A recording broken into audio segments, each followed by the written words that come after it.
Bueno, pues buenas noches y vamos a dar inicio, a retomar nuestro ciclo de alicantinos ilustres con Joaquín Santo, que como sabéis, pues es nuestro maestro en estos casos de ceremonia, nuestro estudioso, nuestro historiador, nuestro humanista de cabecera aquí en la sede, que llevamos ya varios años, varios ciclos de alicantinos ilustres. Empezamos, como sabéis, en octubre el ciclo de este año, porque el año pasado con las cuestiones de la pandemia se nos quedaron algunas charlas sin poder dar y queríamos recuperarlas. Por eso este curso académico, el ciclo empezó en octubre y lo vamos a continuar hasta el mes de mayo, ¿no? Cada mes, salvo diciembre, que por los festivos pues no pudimos hacer la sesión. Cada mes nos vemos aquí los primeros lunes de cada mes para hablar de alguna figura importante de nuestra ciudad y de nuestra provincia de Alicante, ¿no? Es el ciclo que hemos denominado Otros Alicantinos Ilustres, que además podemos dar la noticia de que este año es firme propósito de la sede recopilar estas conferencias que se han ido dando durante los años previos, más el ciclo de este año, y editar un libro con esas biografías de los alicantinos ilustres que presentaremos también, Dios mediante, aquí en la sede, si podemos en primavera, si no, pues ya en otoño, pasadas las vacaciones de verano, conforme vaya la edición del ejemplar. Quiero agradecer la presencia de todos ustedes esta noche. Como digo, retomamos este ciclo de alicantinos ilustres con la figura de un médico, yo creo que conocido por muchos alicantinos, Yo les digo que también por la propia información familiar, pues hablar del médico, el del doctor Bander, pues era una institución también, y algún familiar ha sido paciente suyo, y por tanto yo creo que es una lección muy adecuada, muy necesaria, el que Joaquín Santo haya dedicado a la figura del doctor Bander su relato, su historia sobre este alicantino tan importante para nuestra ciudad y nuestra provincia. Les agradezco, está el presidente del Colegio de Médicos con nosotros y hay muchos médicos esta noche aquí con nosotros. Les agradezco su presencia. Saben que en la sede tienen su casa. Aquí nos dedicamos a informar y a abordar ciclos que ayuden a difundir pues la cultura de nuestra tierra. También las investigaciones, los trabajos que se van haciendo en nuestra universidad, en los distintos campos temáticos, y todas las tardes, a partir de las 7 o de las 8, según los ciclos, aquí nos encontramos en la sede para difundir cultura, ¿no? Como a mí me gusta decir.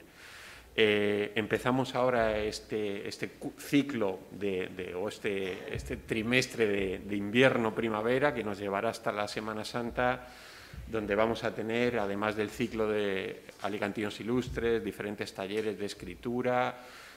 Vamos a traer también a escritores que nos van a presentar sus novedades, ciclos de música, exposiciones que, como saben, se hacen aquí también en las dos salas que tenemos en el edificio. Por tanto, están ustedes invitados, cuando quieran pasarse por aquí por la sede, pues aquí encontrarán un espacio para la tranquilidad, para el debate, para pues el conocimiento, en definitiva, de cuestiones que nos interesan. Gracias, Joaquín. Feliz año a Joaquín y a todos ustedes. Esperemos que este año pues sea, como se está diciendo, el año del fin de la pandemia, o por lo menos que deje de ser el problema que está siendo. Y bueno, pues en este contexto es en el que impartimos este ciclo. En esta sala, Rafael Altamira, nuestro humanista universal también, que nos preside desde que se inauguró este edificio de la sede. Y sin más, tiene la palabra Joaquín Santo para hablarnos del doctor Bander. Gracias.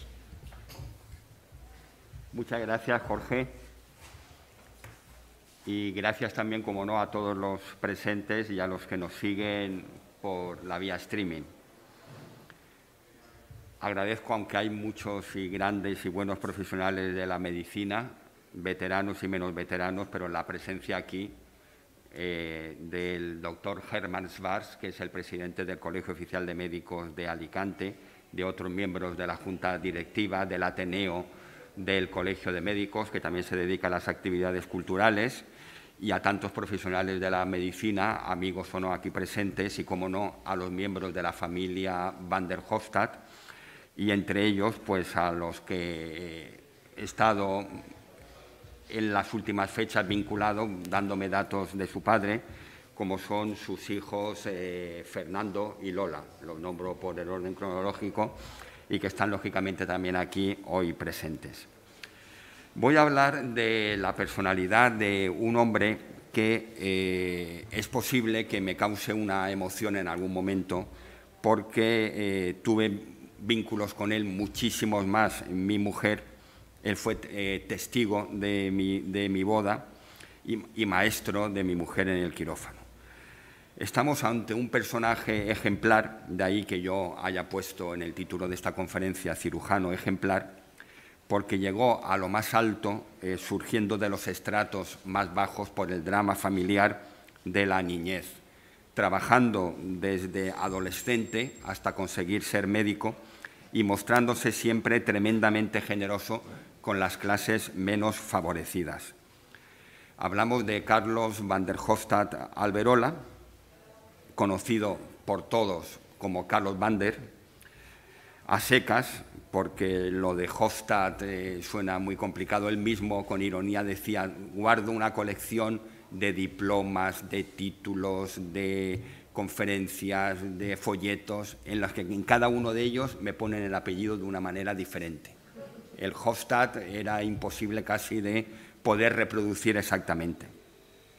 Decir Carlos Van der porque es un apellido, aunque su padre era belga francófono de origen flamenco o neerlandés, pues es como decir Carlos de la o de los, porque eso es lo que significa Van der. Y Hofstadt quiere decir ciudad de Hof, que es una ciudad de Baviera, con lo cual, si hiciéramos una traducción literal, sería Carlos de la ciudad de Hof. Bien, él nació en Benalúa, en la calle Pérez Medina número 5, el 5 de abril de 1925. Su padre era belga de Lieja, una ciudad, como acabo de decir, francófona de Valonia. Se llamaba Eduard van der Hofstadt y Sancy. Era empleado de la Sociedad de Aguas de Alicante, donde ocupaba, según la reseña necrológica que le publicó Diario de Alicante, y ahora veremos el vínculo que tenía con este periódico, era un elevado cargo de confianza de la sociedad. Él había sido destinado a nuestra ciudad de Alicante porque padecía una lesión pulmonar, en concreto una neumopatía crónica debida a la inhalación de gases venenosos como soldado durante la Primera Guerra Mundial. Enfermo con esta dolencia pulmonar, se pensó que Alicante era un lugar idóneo por su clima como para poder vivir en unas condiciones, era muy joven, mejores. Y pueden ustedes pensar, bueno, ¿y qué vínculos había de la Sociedad de Aguas de Lieja en Bélgica con la Sociedad de Aguas de Alicante? Pues uno muy claro y además muy importante, y es que Alicante, a finales del siglo XIX, padecía de abastecimiento de agua. Las aguas que venían de la Alcoraya eran insuficientes para la expansión que había tenido la ciudad, precisamente por el barrio de Benalúa había aumentado mucho, y se pensó traer las aguas desde Sax. Era para aquella época, para la España finisecular, una obra muy importante, y se supo que la Sociedad de Aguas de Lieja podía y tenía los conocimientos y de infraestructura para hacer esa obra necesarios. Se vinieron a Alicante, hubo un vínculo de la Sociedad de Aguas de Lieja con la de Alicante, y de ahí esa estrecha relación que propició el que Eduard van der Hofstadt viniera aquí a Alicante a vivir. Se casó con una alicantina, con Asunción Alberola Costa, que le daría 3 hijos, Carlos, Eduardo y Emilio. Cuando Carlos, nuestro protagonista, tenía 6 años recién cumplidos, morirá de parto su madre el 16 de abril de 1931, es decir, recién proclamada la República, que lo fue el 14 de abril. Dio a luz a Emilio, que fue un niño enfermizo, que también moriría de muy pequeño. Ahora se piensa que seguramente sería celíaco y entonces pues no se supo descubrir esa dolencia porque era un niño con problemas gastrointestinales, que lo mismo tenía diarreas que estreñimientos, que vomitaba lo que comía y al final el niño, ya siendo pequeño, falleció. Pero es que a los 6 días de morir la madre de Carlos Bander, fallecerá el 22 de abril de este 1931 por la noche su padre. El padre, que como hemos dicho tenía una neumopatía, estaba enfermo de los pulmones, en unos días de mucha lluvia no pudo superar el fallecimiento de su mujer de parto, se mojó, se caló casi, no quiso ni reaccionar y no cubrirse del agua que le caía y es muy probable que lo que cogiera fuera una pulmonía y entonces, insisto, a los 6 días de morir su mujer, moriría Eduardo van der Hofstadt y se quedaron los 3 niños, imaginemos, con la familia paterna viviendo toda en Bélgica y ellos huérfanos de padre y de madre, el mayor, insisto, Carlos, con 6 años. Y de las 3 criaturas se hizo cargo su abuela materna, María Costa Tomás, y el hermano de esta, Emilio Costa, que era el director propietario de Diario de Alicante y además también el propietario de la imprenta Costa de nuestra ciudad, que era muy conocida. Vivían aquí al lado, en la Casa Alberola, en la calle Canalejas número 1, y Carlos empieza a realizar los estudios primarios en el Colegio Francés de la Avenida del General Marvá y en 1935 inició el bachillerato en el Instituto de Segunda Enseñanza de la calle Ramales, hoy calle de Reyes Católicos. Al estallar la Guerra Civil, al año siguiente, en 1936, se refugiaron en el chalet que a nombre de los hijos estaba en Vistahermosa, en la que desde 1955 se llamó calle de Concha Espina. Hoy sigue allí en el mismo espacio otro edificio posterior donde reside la hija de Carlos y aquel lugar se ha llamado, es una palabra muy valenciana pero que nos vincula mucho al chalet, a la zona y a la productora cinematográfica que veremos después, que es Fardacho, que Fardacho pues significa, como saben, lagarto en valenciano. Y bien, aquella zona, aquel chalet es Fardacho. Estalla, insisto, la guerra civil, se refugian allí y para evitar cualquier problema de incautación, de registro, colocan una bandera de Bélgica en el chalet, como si aquello fuera una especie como de consulado belga, en fin, era territorio belga porque los 3 hijos tenían la doble nacionalidad, eran belgas y eran españoles. Y todo esto se puso a pesar de que Emilio Costa, el tío abuelo que se estaba dedicando al cuidado de sus sobrinos nietos, era republicano, era un periodista muy afamado y además pues era un hombre demócrata, liberal, de Unión Republicana, masón y, sin embargo, tenían miedo de que durante la guerra civil, alejados de los bombardeos que sufría el casco urbano, pues pudiesen, insisto, tener algún tipo de problema.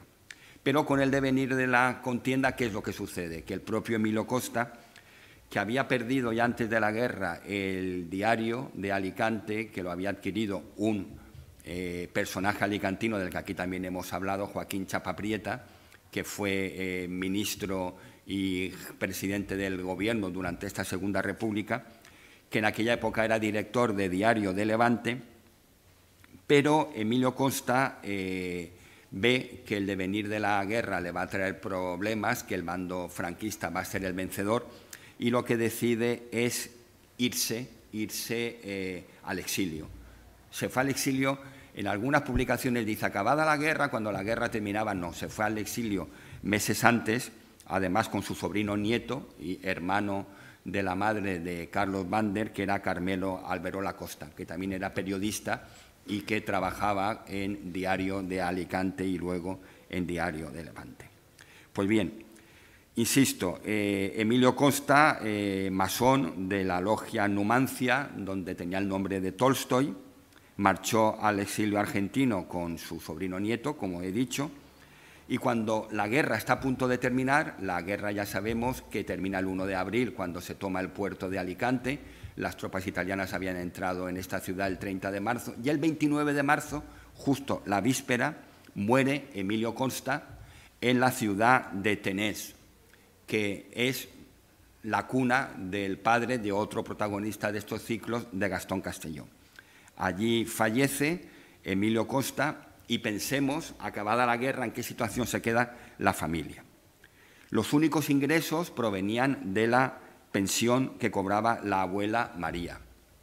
La imprenta Costa había sido incautada en 1937 y, a su vez, los periódicos que había en Alicante desaparecieron con la llegada del franquismo. Carlos continuó con sus estudios de bachillerato, que concluye en 1943, a la par que trabaja de botones en la Sociedad de Aguas, para llevar algo de dinero a casa. Con clara afición por la medicina, en la cercana Murcia realiza un curso común de ciencias en la universidad y luego ya se matricula como alumno libre en la Facultad de Medicina de San Carlos de Madrid. Al inaugurarse el sanatorio del Perpetuo Socorro en 1944, pues pasó allí mismo a ser botones del sanatorio recién inaugurado y luego a ser camillero del mismo. Pensemos en aquella dura época, centrémonos en 1944, posguerra, trabajando y estudiando a la vez, marchando a Madrid a hacer las prácticas y, a pesar de todo ello, sacando unas excelentes calificaciones. Ello le valió que, ante la ausencia de médicos que tenía Alicante en aquel momento, el que, siendo aún estudiante, entrara como auxiliar del equipo quirúrgico del doctor Ramón Guillén Tato, en el sanatorio Climent del Pla, que estaba en la calle General Elizaicín, esquina con Padres Pla. Allí entablaría una amistad perpetua con el practicante Vicente Mojica, que sería su ayudante de quirófano hasta la muerte de Vicente el 7 de octubre de 1989, que le dejó muy afectado porque los vínculos de Carlos Bander y Vicente Mojica, que además fue un gran poeta, fueron muy estrechos hasta el final. El buen hacer de un estudiante al que se le veían grandes cualidades hizo que entrara como ayudante de cirugía en prácticas en el Hospital Provincial. Todo aquello que le posibilitó pues el conocer a los más afamados cirujanos del momento, como el doctor José Clavero Margatti, que acabaría siendo su suegro. Queda claro que el destino lo había decantado hacia la cirugía. Llegó a tener 3 trabajos simultáneos, que hoy en día nos puede parecer increíble. Por las mañanas trabajaba en el Hospital Provincial, por las tardes en la Clínica Climent y por las noches en el Sanatorio del Perpetuo Socorro. Eso sí, se puede pensar, ¿y cómo esa persona podía estudiar y podía sacar los cursos adelante? Pues él se tomaba el último trimestre de cada curso libre para preparar las asignaturas de la carrera y, además, como ciudadano belga que era, se pudo librar de realizar el servicio militar, que en aquel tiempo duraba 2 años. Solo tenía cada mes que presentarse en el Consulado de Bélgica en Alicante, cuyo titular, Armando Tindón, estaba vinculado con la Sociedad de Aguas de Alicante, era padrino suyo, gran casualidad. En cada visita pues le firmaba el documento que le tenía que firmar para librarse como ciudadano belga de hacer la mili, y además le daba 25 pesetas cada mes pues para ayudarse en todos los gastos que él tenía. Y Carlos Bander termina la carrera de medicina en 1948. Fijémonos, tenía solo 23 años, es decir, hizo los 6 cursos a curso por año y además con notas brillantes y teniendo, como hemos visto, 3 trabajos para poder obtener los recursos económicos con los cuales pagarse sus estudios. En 1950 contrae matrimonio con María Dolores Clavero Blanc, a la que conocía de toda la vida. A veces se puede pensar, bueno, claro, él estuvo vinculado con el doctor José Clavero y lo conocería. No, él conocía a Lola desde pequeños, incluso jugaban juntos en el parque, en la calle. Ella había estudiado químicas en Murcia, donde tenía parientes, y le hubiera gustado ser farmacéutica. Su familia, como hemos visto, estaba relacionada con profesionales vinculados con la salud, y su hermano, José Clavero Blanc, pues también fue cirujano alicantino. Carlos y Lola tuvieron 6 hijos: Carlos, José Manuel, Fernando, Emilio, Ramón y María Dolores, de los cuales viven 2, Fernando y Lola, que están aquí presentes, como he dicho al comienzo. Lola, la única hija, como hemos visto, y como dijo él, Lola surgió como premio a la constancia. Es decir, finalmente pudo tener la hija que él deseaba. Hoy está aquí presente un condiscípulo mío, farmacéutico, Rafael Espuig, y él recordará cómo a Pepe Bander lo tuvimos también de compañero en los Maristas algún año, José Manuel, conocido por todos como Pepe, porque él estudió, era de nuestra edad y estudió en el Colegio de los Maristas el bachillerato.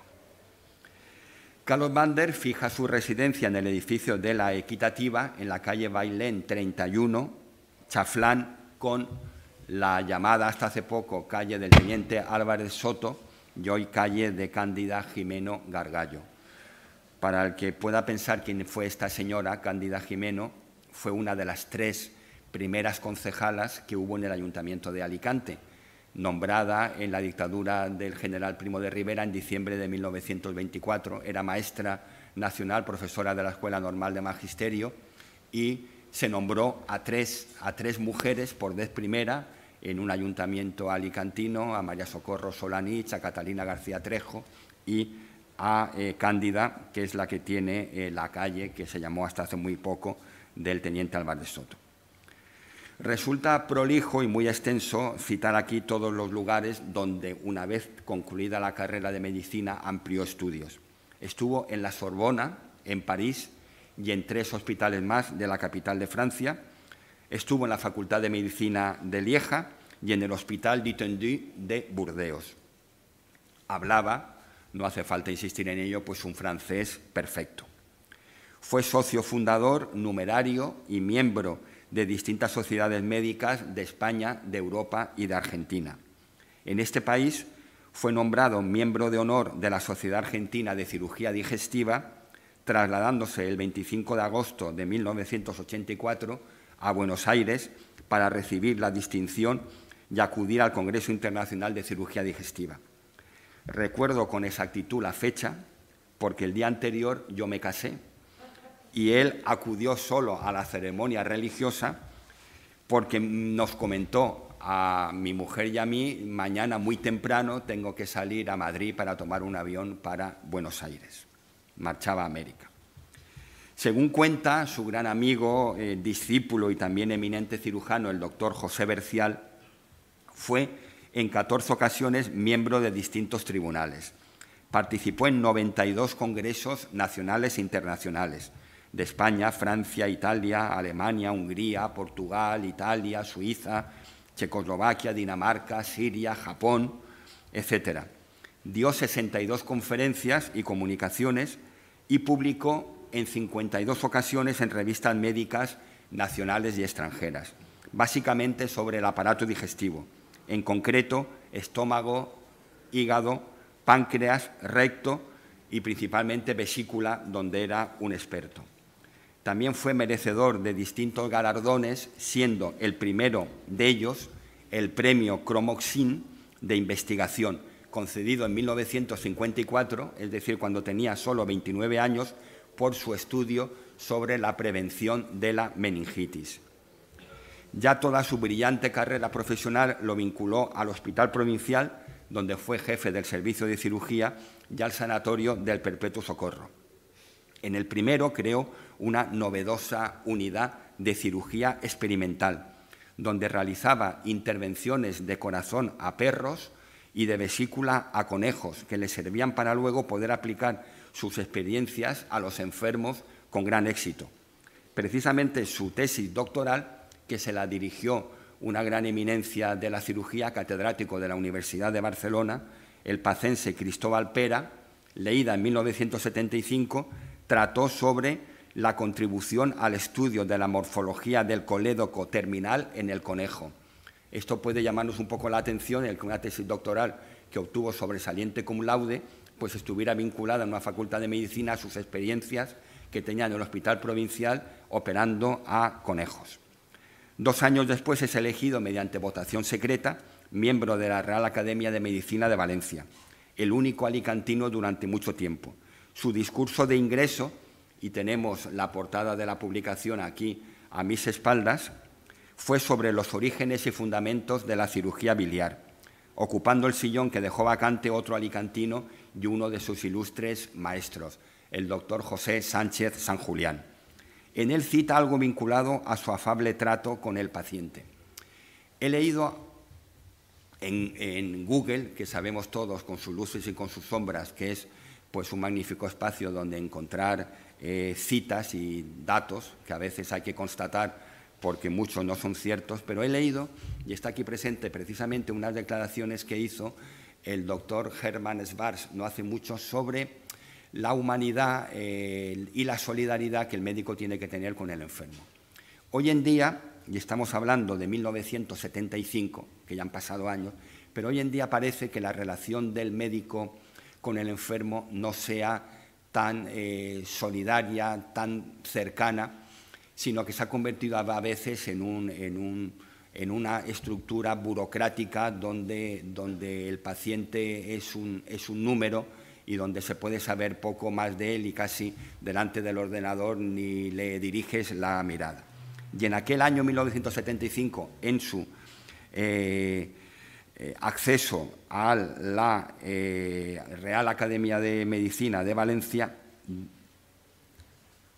pueden leer que el título es Los orígenes y fundamentos de la cirugía biliar, dijo: a pesar de su preocupación social, el mundo actual está inmerso en una era de extrema dureza para con el individuo. El espíritu de caridad, el ancestral espíritu samaritano, está en vías de desaparecer, tratando de ser sustituido por una serie de organizaciones preocupadas de su rendimiento técnico, y el diálogo personal de médico a enfermo se sustituye más frecuentemente de lo deseable por una conversación burocrática. Fue también profesor de patología quirúrgica de la Facultad de Medicina de la Universidad de Alicante, que le concedería una medalla de plata. Encomienda con placa de la Orden Civil de Sanidad en 1967, a título póstumo, en 1996, la Diputación le concedió la medalla de oro de la provincia. Tiene una plaza en la urbanización Parque de las Avenidas de Alicante y en San Juan Pueblo una calle y una urbanización que lleva su nombre. 2 días después de su muerte le solicité, precisamente en un artículo publicado en Información, que luego leeré, una vía pública con su nombre. Era en aquel momento alcalde de la ciudad José Luis La Saleta y pues el ayuntamiento fue sensible y muy pronto en aquella nueva urbanización que se llamó Parque de las Avenidas, pues se le puso una gran plaza rodeada también de calles que llevan el nombre de médicos muy conocidos alicantinos. Y ahora lo que me interesa es detenerme en los aspectos humanos del doctor Bander, sus opiniones, sus aficiones, en el ejemplo magnífico e impresionante que dio frente a la muerte cuando aún tenía solo 65 años y en los testimonios surgidos cuando sucedió esta. Él se definía como una mula de carga, que se dedicaba en cuerpo y alma al enfermo, para el que no tenía un horario de trabajo. Todos los sábados y los domingos por la mañana acudía a visitar a sus pacientes, bien al Hospital Provincial, bien al Perpetuo. De su boca salió esta frase muy definitoria de su personalidad: ver morir a un ser humano supone toda una experiencia terriblemente desagradable, a la que jamás llegaré a acostumbrarme y ante la cual me rebelo siempre. O esta otra en la misma línea: cuando tienes la certeza verosímil de que lo que haces no servirá para nada, se produce una sensación de desesperanza que te hace sufrir. Fue además un operador operado, ya que se le intervino de apendicitis, del estómago, de una hernia y de un absceso. La quinta y última intervención que le tenían que haber hecho, pues no se realizó porque él voluntariamente desistió de que se la hicieran, como veremos ahora mismo. Era afable y cercano con los enfermos. Se sabía sus nombres, de dónde eran. Les hablaba en castellano o en valenciano, según viniesen de una localidad u otra que fuera castellano o valenciano parlante. Y con los familiares que llenaban las habitaciones molestando al convaleciente podía llegar a ser duro, incluso grosero.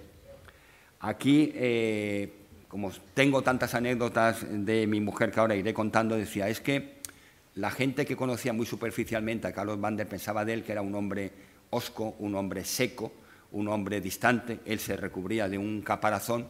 Dice, ¿y qué pasa? Que no entendían cómo entraba a visitar a un enfermo y decía, por favor, en la habitación una persona, a lo sumo 2, que no molesten al paciente, está convaleciente, que no consuman oxígeno en la habitación, que permanece cerrada, por favor, 1 o 2 personas.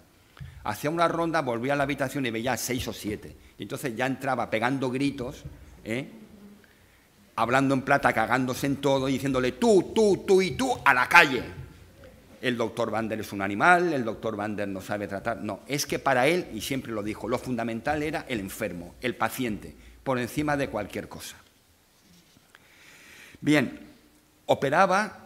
Esos son testimonios cogidos incluso de entrevistas que le hicieron a él en prensa, de 15 a 20 veces a la semana y una media de 3 veces al mes. Tenía que levantarse de madrugada porque lo llamaban para una urgencia. Él cuenta anécdotas porque dice, yo es que con los pacientes pues, me sentía a gusto cuando sabía que podía operarlos y devolverles la salud. Y cuenta una anécdota que define muy bien cómo era el doctor Bander y cómo eran también muchos de sus pacientes. Dice que él operó a una persona por la privada y que le manifestó que no tenía dinero para pagarle, que lo sentía mucho, pero que no, en ese momento no podía pagarle. Él lo operó sin ningún problema y contaba, dice, justo 10 años después, viene a mi consulta de la calle Bailén y me dice, ¿se acuerda usted de mí? Soy fulano de tal. Vengo a pagarle la intervención quirúrgica que en su momento usted no me cobró. Dice, yo el hombre 10 años después vino con el dinero a pagarme. Pues ese era Carlos Bander y esos eran algunos de sus pacientes. Al que tenía medios, desde luego lo operaba y le cobraba lo que le tuviera que cobrar. Pero al que no, pues no.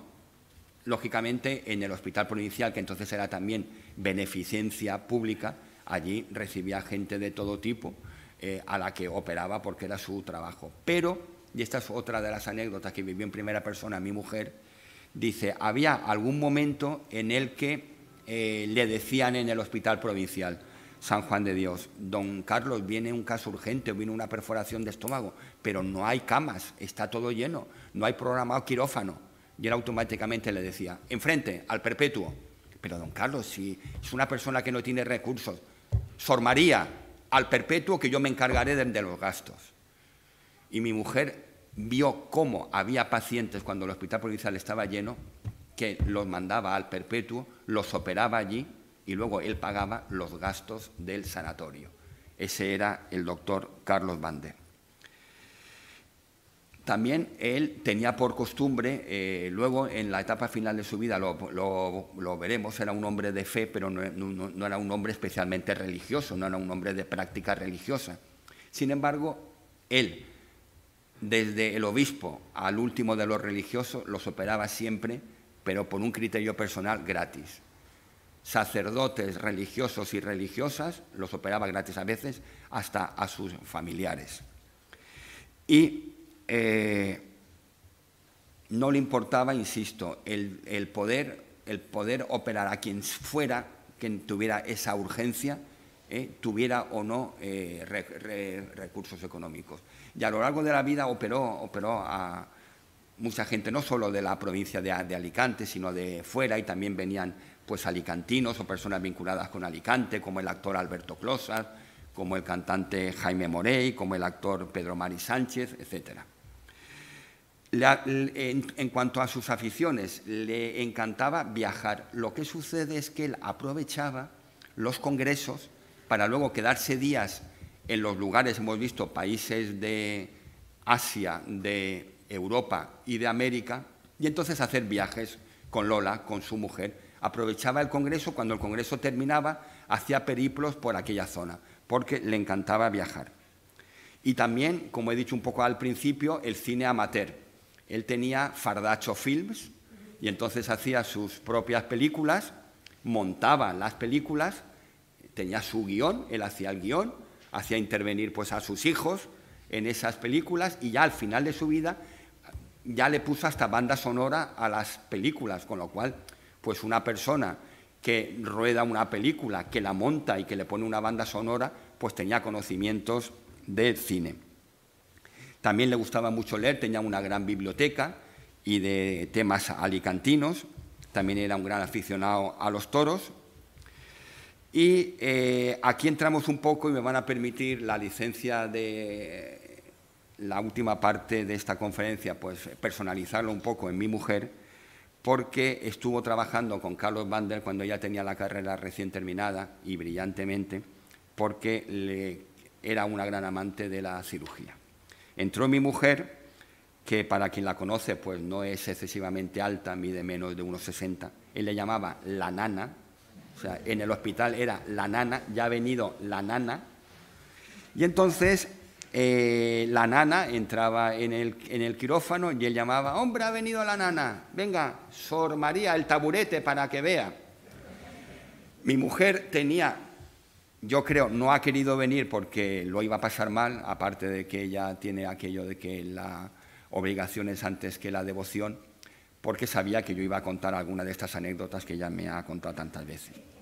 Dice, tenía tanta confianza conmigo que, lógicamente, al lado, cuando vio mis cualidades y mi afición por la cirugía, pues me dejó operar una apendicitis, me dejó operar una vesícula y me decía, ¿cómo tú que eres una llorona, una sensiblona, cuando te metes en un quirófano y me ayudas a una amputación de una pierna por una gangrena? Estás tan serena, estás tan tranquila, ¿a ti te corre sangre por las venas o qué es lo que te corre? Que luego eres una llorona. Y ella decía, es que cuando me pongo la bata verde, cuando me pongo el equipo y me meto en un quirófano, me transformo, soy otra. ¿Y qué sucedió? Pues que la nana, según el doctor Bander, tenía unas grandes cualidades. Ella siempre lo admiró porque dice, es que él venía con el proyector y las diapositivas, me decía, venga, nana, siéntate, hoy vamos a ver cáncer de esófago. Venga, nana, mañana veremos diapositivas de tal. Contaba una anécdota también muy buena, que era lo de hacer un nudo en una intervención quirúrgica. Venga, a coser el Carwood, venga. Y mi mujer cogía con las dos manos, pero, ¿tú eres tonta? Dice, pero eso tienes que hacer el nudo, el Carwood, que es el hilo quirúrgico, tienes que hacerlo con una mano, porque si estás clampando, si estás pinzando una arteria, porque no estás en un gran hospital donde tengas un cirujano auxiliar, donde tengas otro que te pueda ayudar, con una mano estás pinzando una arteria y con la otra tienes que coser y anudar y acabar con un nudo. Y le enseñó a hacer nudos con la mano derecha. Y cuando ya aprendió, dijo, menos mal, dice, no, ahora con la izquierda. ¿Pero cómo? Sí, ahora con la izquierda. Y le enseñó a hacer nudos con la mano izquierda, con una sola mano. Y de repente un día, en vista de esas condiciones que al parecer tenía mi mujer, le dijo, te acabo de conseguir una beca para marchar a un hospital de Alemania. Y allí vas a hacer cirugía. Mi mujer se quedó, claro, petrificada y dijo, pero vamos a ver, una licenciada en medicina muy reciente, una desconocida, siempre pensó, esa beca la pagaba él. Dice, yo era una desconocida y de repente me dice, tengo una beca para ti y te vas a ir a hacer cirugía a Alemania. Dice, eso tiene que ser porque él se empeñó, porque él creía firmemente en ella. ¿Qué sucede? Que le dijo, soy hija única, de padres mayores. Mi padre es ciego, se quedó ciego a los 3 años y medio de una vacuna de la viruela. Mi madre, con una degeneración macular, ha perdido la visión central. Tiene además una cardiopatía. Yo no puedo marcharme a Alemania, no puedo dejar a mis padres solos porque para ellos eso será la muerte. Total, se fue, recapacitó, volvió hecha un mar de lágrimas y le dijo que ya no podía irse a Alemania. Y entonces el doctor Bander le comentó, este tipo de trenes pasa una sola vez en la vida, tú lo vas a dejar pasar y que el día de mañana, cuando quizá te arrepientas, piensa por qué lo hiciste, que lo hiciste por tus padres y entonces pues te compensará el dolor que te puede provocar el que no vas a hacer cirugía en Alemania. Y a mí me decía, mi mujer dice, es que no sabes lo que es estar con él en el quirófano. Dice, manejaba el bisturí eléctrico con una soltura increíble. Dice, a veces las manos metidas dentro de un vientre, de un abdomen, las movía como las bolilleras cuando hacen bolillos, con una agilidad, con una rapidez. Dice que yo me quedaba asombrada de ver cómo este hombre operaba, la serenidad y la seguridad que tenía en el quirófano. Con la mascarilla puesta habría, entonces no había las técnicas diagnósticas de hoy en día. Y una perforación de estómago que se pensaba, porque había habido una hemorragia o una úlcera, él abría y decía, esto es un cáncer, Sor María, cambio de instrumental. Cogía el instrumental, lo operaba, dice, es que no se le notaba el menor rictus de afección, de decir, a ver cómo salgo de aquí, no. Por eso para ella era admirable. Y en cuanto a anécdotas, pues el 27 de julio, ahí está la generosidad del doctor Bander, él solía invitar, conmemorando su onomástica, a gente de su equipo, del hospital, del sanatorio, amigos, a compañeros, y el primer y único año, pues llamó a mi mujer y le dijo que quería que viniese a la cena, que era en el Hotel Babieca. Y mi mujer dijo, mi padre, irme yo sola al Hotel Babieca, luego volver de madrugada, madre mía, que... Entonces él llamó a mi suegro, habló con él y le dijo, usted no se preocupe, yo la recojo y yo la dejaré en su casa para que no piense que va a coger el coche sola, que se va a perder por ahí, que tal, porque mis suegros pues eran en ese aspecto muy, muy exagerados. Fue a la cena y la gran sorpresa de mi mujer fue que la sentó a su lado izquierdo. Le dijo, la nana a mi lado, y la sentó allí. Por eso insisto en decir que los vínculos y el afecto que le hemos tenido siempre al doctor Carlos Bander pues han sido enormes. En cuanto a anécdotas, pues creo que fue con el hijo mayor, con Carlos, pues subido a un pestante, a un peldaño, a algún sitio, le dijo, hijo, tírate que el papá te va a recoger. Y el niño se tiró y él se apartó. Entonces el niño se cayó. Le dijo, que sepas que en la vida no te vas a poder fiar ni de tu padre. Pues esas eran las anécdotas del doctor Carlos Bander. Era muy sensible. El otro día Fernando Bander me dijo, dice, él era de lágrima fácil. Dice, contra ese aspecto de hombre recio, de hombre duro, dice, él era de lágrima fácil. Y yo me alegró que me lo dijera porque yo lo pude comprobar cuando yo me iba a casar. La participación de boda, dijo mi mujer, yo se la llevo en persona a don Carlos. Ella jamás lo llamó ni doctor Bander, ni don Carlos Bander, ni Carlos, siempre fue don Carlos. Fuimos, mi mujer y yo, a entregarle la participación de boda. Estaba en su consulta, la abre y yo de repente veo que se le ponen los ojos agualosos, los ojos a punto de llorar. Él enseguida reacciona y llama a Vicente Mojica. Vicente, ven, ¿sabes quién se nos casa? La nana se casa, la nana se casa, ven, Vicente. Él, con lágrimas en los ojos, de repente, esa coraza, eso, el decir, venga, ya está bien, ya me la habéis dado, muy bien, ya veré a ver si puedo ir porque tengo un viaje a Argentina. Venga, hala, iros que tengo muchas cosas que hacer.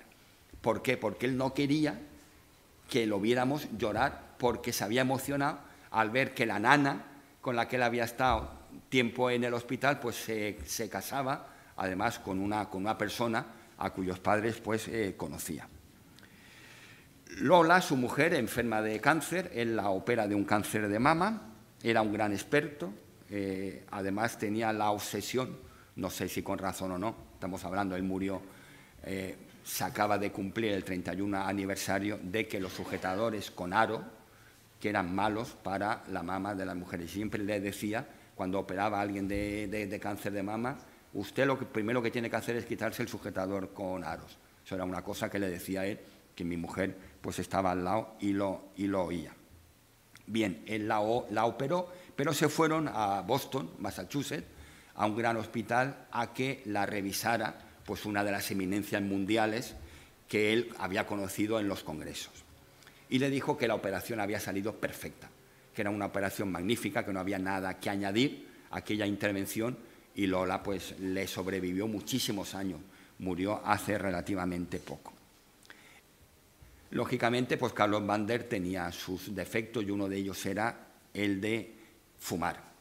Con una familia de una trayectoria de enfermedades pulmonares, él era un gran fumador. Fumaba rubio y sin boquilla. Y también mi mujer, que por desgracia es una gran fumadora, le decía, dice, es que a veces empezaba a toser, a toser, a toser, y le ofrecía un colega un caramelo, una pastilla, y le decía, déjate de mariconadas, esto se quita fumándote un cigarrillo. Dice, y efectivamente él rehusaba la pastilla, se fumaba el cigarrillo y se le iba la tos. Pero finalmente pues tuvo un cáncer de pulmón.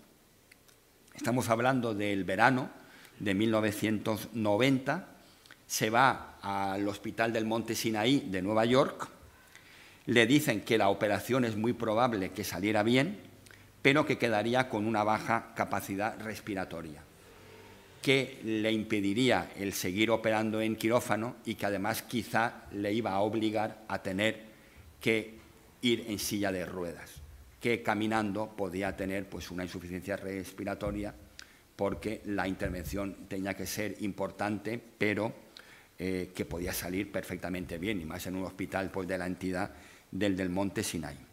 Y entonces, ¿él qué dijo? Que no se operaba, que él volvía a Alicante, que él estar en una silla de ruedas y sin operar, que no era lo suyo y que lo que decidía era morirse. A mi padre lo vio, mi padre me lo contó impresionado, ahí fue cuando yo me enteré. A mi padre lo vio subiendo por la Rambla de Méndez Núñez al lado del Portal de Elche, hacia la de la izquierda en sentido ascendente, quizá iba de su casa, luego vivió en la calle San Fernando, en el lado de la Explanada, hacia su consulta, y le paró y le dijo, José Luis, dame un abrazo que va a ser el último, seguramente porque tengo una castaña en el pulmón. Y como me decían sus hijos, dice, es que se dedicó a despedirse de los amigos y de los compañeros. Incluso él, ahora en el pequeño artículo que me publicaron, lo diré, tenía que acudir a un congreso de oncología y pidió que se le adelantara el congreso porque tenía un cáncer y se iba a morir. O sea, que fue con una serenidad que la verdad que es que asombra el escucharlo hoy en día. Y, como hemos dicho, era un hombre de fe, no era un hombre religioso especialmente, aunque eso sí, a todos, a lo largo de su trayectoria médica, y antes de ser pues, un cirujano muy especializado, aunque se dedicaba a la cirugía general, él se dedicaba a todos los neonatos en peligro de muerte a bautizarlos. Decía, él, todo niño que veía en peligro de muerte, recién nacido, dice, él lo bautizaba. Como además la Iglesia permite que sea un particular el que bautice en peligro de muerte, dice, él se dedicaba a bautizarlos, y así lo hacía. Bien, sin embargo, le llamaba la atención e ironizó, porque también era un hombre socarrón, y lo contó en una entrevista, dice, me llama la atención, dice, yo opero gratis a todos los sacerdotes de la diócesis. Dice, pues, entonces claro, además se va corriendo la voz, el doctor Bander, pues venían a que los operara. Dice, y ellos me hablaban de la muerte, que era una liberación y que era una forma de unión con Dios. Dice, sin embargo, se aferraban a la vida de una manera que dice que ninguno se quería morir. Y me decían, me quedaré bien, saldré adelante. Y dice, él ironizaba, dice, yo no entiendo cuando me dicen, la muerte es una liberación, la muerte es el encuentro con Dios, y ninguno de ellos se quería morir. Esa es una de las anécdotas que él cuenta. Y cuando ya le diagnostican el cáncer, estamos hablando de finales de agosto de 1990, acude a su amigo, el padre Antonio Vivo, al que le pide ayuda y le dice, quiero ponerme en paz con Dios. El mismo día de su muerte le dio la comunión en el sanatorio del Perpetuo Socorro, donde tantas veces había operado. Estuvo solo una semana hospitalizado, con una lucidez, con una serenidad increíbles. Acababa de ser, porque él murió el Día de Reyes, acababa de ser el 28 diciembre, el Día de los Inocentes, y uno de sus nietos, pues debe ser que le habían comprado una sortija que tenía debajo pues un pulsador, una goma, y cuando te acercabas apretabas y salía un chorro de agua. Y a él le hizo gracia aquella broma, estuvo sentado en el sillón de la habitación del Perpetuo con el nieto y viendo aquello, y de repente dijo que se acostaba, se puso de cúbito supino y se murió. O sea, con una serenidad, con una lucidez, con una tranquilidad, la verdad que admirables. Hace ahora ya, insisto, 31 años, y lo que quiero ya para concluir es el leer algo de lo que dijo la prensa en aquel momento. El diario Información, él muere el día de Reyes, y el diario Información del día 8, miles de alicantinos dieron el último adiós al doctor Carlos van der Hofstadt. Hemos perdido uno de esos personajes irrepetibles históricamente. Su paso por esta vida estuvo lleno de gran profesionalidad, bondad y desinterés. Esto lo pronunció el exalcalde Agatángelo Soler. El obispo de la diócesis, que había sido Pablo Barrachina, paciente suyo, con otros 10 sacerdotes, concelebró la misa de corpore insepulto, y otro médico, aquí no dice quién, manifestó: fueron muy escasas las operaciones que cobró en comparación a todas las que realizó a lo largo de sus muchos años de ejercicio en nuestra ciudad, calculándose que el 90% de las familias alicantinas contaban con algún miembro intervenido quirúrgicamente por Carlos van der. El doctor Rafael Martínez San Pedro dijo que ya en 1975 el doctor Carlos van der tenía contabilizadas 3.000 intervenciones quirúrgicas de vías biliares. En la última etapa se mostró muy afectado por la muerte de sus colaboradores, del doctor José Peidró y de Vicente Mojica, y otro de sus grandes amigos, Juan Ferré, pues señaló que Carlos fue a morir el Día de Reyes, una de las fechas más entrañables de toda la vida de Carlos van der Hofstadt. Y ya voy a concluir con el artículo que yo le publiqué en Información el 8 de enero. El destino ha querido que por razones conyugales, familiares y políticas me encuentre estrechamente ligado a la clase médica. Y cuando se vive intensamente la problemática sanitaria de nuestra provincia, sus proyectos, carencias y debilidades, reconforta hallarse con profesionales de la medicina que dan ejemplo diario de lo que de abnegación y entrega tiene el ser médico con mayúsculas. No soy amigo de glosas fúnebres, tan habituales en una sociedad como la nuestra, donde la envidia o los simples celos hacen alabar al difunto, negándole en vida los méritos contraídos. Pero Carlos van der tiene que ser la excepción. Por su talla humana y médica, plumas más cualificadas que la mía plasmarán en estas fechas quién fue tan insigne alicantino. Yo solo deseo homenajear públicamente a un ser admirable, con unas pinceladas muy particulares. Tengo que transcribir el testimonio oral de mi mujer, que como médico admiró profundamente al doctor van der, su maestría en el quirófano, paciencia didáctica, dedicación absoluta al enfermo. Ya fuera ese humilde desconocido que arribaba al hospital provincial, ya cualquier afamado personaje. En su aparente dureza, como arma defensiva ante su tremenda sensibilidad, escondía un corazón de oro. Van der podía pegar un grito si no se cumplían sus recomendaciones. Van der cerraba bruscamente una puerta, tal vez para derramar la lágrima que no quería viese a alguien. Jamás se subió al pedestal de la gloria cuando otros con menos méritos se encaramaban por él. Cuando este verano el doctor van der solicitaba le adelantaran una futura conferencia sobre un tema oncológico, porque tenía una castaña en el pulmón, comenzó a dar otra lección magistral, la última. Supo demostrar el mismo temple que con el bisturí en la mano, luchando hasta el final y sacando partido a la poca vida que le iba quedando. Alicante, cuanto menos, debe perpetuar el recuerdo a tan ilustre hijo dedicándole una calle. Y su nombre, doctor Carlos van der, así sencillamente, tendría que figurar en el flamante hospital provincial que sustituirá muy pronto al viejo, donde se entregó a los demás por entero este hombre que como otros grandes hijos de la tierra murió un 6 de enero.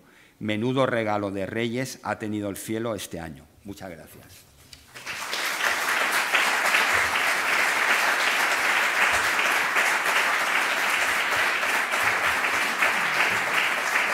Gracias.